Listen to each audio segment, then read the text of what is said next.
નમસ્કાર. આજે આપણે વાત કરવાના છીએ ગુજરાત સરકારની એક મોટી જાહેરાત વિશે.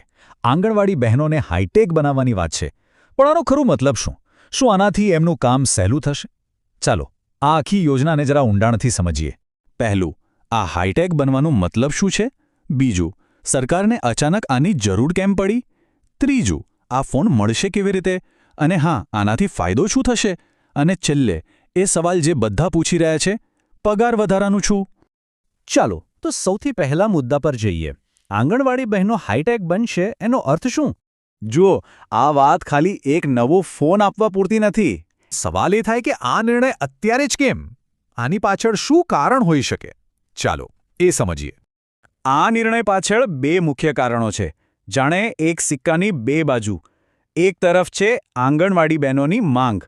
એ લોકો ઘણા સમયથી સારા સાધનો અને પગાર વધારા માટે માંગ કરી રહ્યા હતા. અને બીજી તરફ છે સરકારનો હેતુ. સરકાર પોતાના પોષણ અભિયાનને વધુ અસરકારક બનાવવા માંગે છે અને બધી જ માહિતીને ડિજિટલ કરવા માંગે છે. અને આ ડિજિટલ કરવાની વાત આવે એટલે કેન્દ્રમાં છે પોષણ ટ્રેકર એપ. આ એક એવી એપ છે જેનાથી બાળકો અને સગર્ભા મહિલાઓના સ્વાસ્થ્ય અને પોષણ પર લાઈવ નજર રાખી શકાય છે. હવે વિચારો, નવા 5G ફોન હશે તો ગામડાઓમાં પણ આ ડેટા ફટાફટ અપલોડ થશે, કોઈ અડચણ વગર. આનો સીધો મતલબ એ છે કે અધિકારીઓ પાસે સાચી અને તાત્કાલિક માહિતી પહોંચશે. ઠીક છે, ફોન આપવાની વાત તો થઈ ગઈ. પણ આ ફોન બહેનો સુધી પહોંચશે કેવી રીતે? શું એના માટે અરજી કરવી પડશે? ચાલો, એની આખી પ્રોસેસ જાણીએ.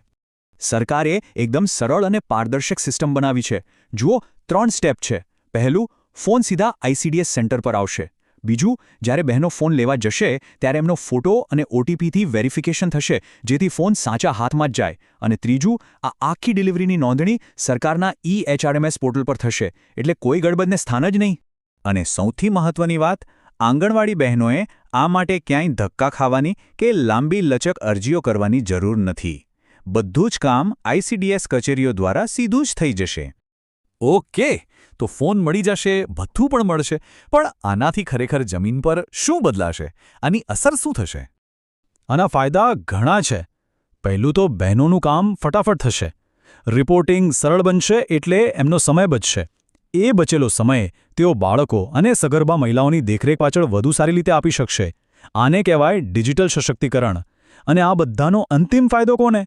બાળકો અને માતાઓને, જેમનું સ્વાસ્થ્ય વધુ સારી રીતે મોનિટર થશે અને સરકારી યોજનાઓ એમના સુધી જલ્દી પહોંચશે. અને જુઓ, આને ખાલી એક નાનકડો ફેરફાર ન ગણી શકાય. એક નિવેદન મુજબ આ એક પ્રકારની ડિજિટલ ક્રાંતિ છે જે ગામડાના સ્તરે જોવા મળશે. અને આ વાતમાં દમ છે. ચાલો, હવે વાત કરીએ એ સવાલની જે કદાચ શરૂઆતથી જ બધાના મનમાં ઘૂમી રહ્યો છે. પગાર વધારાનું શું થયું? સ્માર્ટફોન મળ્યો, ભથ્થું મળ્યું, બધું બરાબર. પણ જે સૌથી મોટી માંગ હતી, હાઈકોર્ટે પણ જે પગાર વધારાની ભલામણ કરી હતી, એનું શું? અને જવાબ એ છે કે અત્યાર સુધી આ બાબતે કોઈ પણ જાહેરાત થઈ નથી. પગાર વધારાનો મુદ્દો હજુ પણ અધ્ધરતાલ છે. આ એમની સૌથી મુખ્ય માંગણી હતી, જેના પર હજુ કોઈ નિર્ણય નથી લેવાયો. જોકે એવી આશા જરૂર રાખવામાં આવી રહી છે કે સરકાર આ મુદ્દા પર પણ ધ્યાન આપશે અને આવનારા સમયમાં કોઈ સકારાત્મક નિર્ણય લેશે. તો અંતમાં સવાલ એ જ છે, શું આ એક ડિજિટલ પગલું ખરેખર ગામડાના સ્તરે કામકાજમાં ક્રાંતિ લાવશે?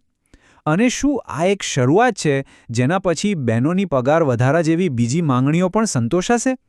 આનો જવાબ તો આવનારો સમય જ આપશે. આ વિષય પરના વિશ્લેષણમાં જોડાવા બદલ ખૂબ ખૂબ આભાર.